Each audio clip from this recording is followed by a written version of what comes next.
ingerència política. Intento arribar en aquests sectors de gent que segurament que encara n'hi ha desmotivats, frustrats, allunyats de la política d'aquestes eleccions. Parlen les enquestes, una de les qüestions que es posen d'acord les enquestes és que segurament que el vot potencialment del PP, dels sectors més conservadors, està pràcticament tot activat. No queda pràcticament ni un senyor ni una senyora que podria ser votant del PP que no hagi decidit votar ja al PP. Cosa molt diferent amb el Partit Socialista. Parlen que possiblement encara queda un 30% de gent que no els han donat els estímuls suficients i que encara no té clar si anirà a votar o no anirà a votar. És que la gent d'esquerra, la gent progressista són complicats, són més exigents. I sabeu per què són més exigents? Sabeu per què la gent progressista encara no té clar avui anar a votar? Perquè nosaltres aspirem a canviar les coses, perquè no ens agrada el que tenim, perquè sempre som demandants i sempre ens sembla que arribem a poc.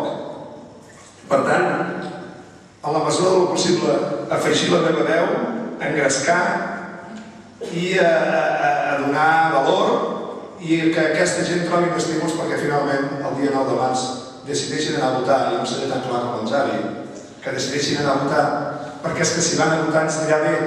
Si hi ha un percentatge alt de participació ens anirà bé i per tant tindrem els resultats que crec que mereixem.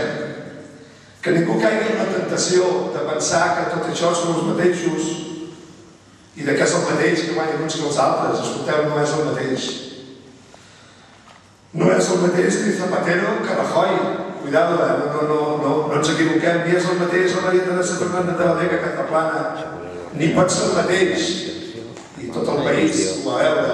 Solbes que Pizarro, una persona que durant 4 anys ha administrat, durant 4 anys ha demostrat que les esquerres també sabem portar les finances d'aquest país, i el Pizarro fins a ara que ens ha demostrat és que li van regalar una empresa i que s'ha vingut cobrar unes minusvàlues i unes indemnitzacions a l'hora de canviar d'amos. Això és el que ens ha demostrat el Pizarro.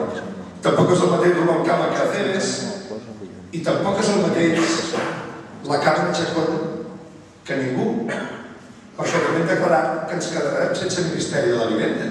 Per tant, tampoc és el mateix la Carme Chacón que ningú, siguent la vivenda, siguent l'habitatge, un dels problemes principals que té aquest país i un dels problemes principals de futur que té aquest país, perquè és un dels problemes principals que tenen els nostres joves.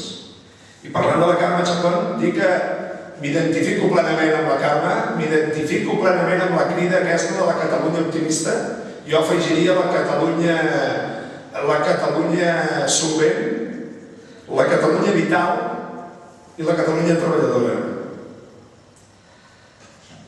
Sabeu que no m'agrada entretenir-me massa en parlar dels altres. No és ben bé aquest el meu estil. Sempre dic que no cal buscar i no cal perdre el temps buscant defectes dels altres.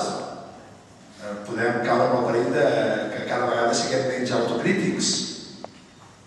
Tampoc m'agrada mirar contínuament enrere, no sigui cas que et fotis una entreposada. I sabeu que m'agrada guanyar, m'agrada molt guanyar. I no m'interessa tant que perdin els altres. Però, companys i companyes, tampoc podem donar l'esquena a la realitat. Tampoc podem blocar els ulls d'una experiència d'una oposició durant 4 anys dura i dolorosa. Una oposició encapçalada per el PP que s'ha dedicat a fer política continua.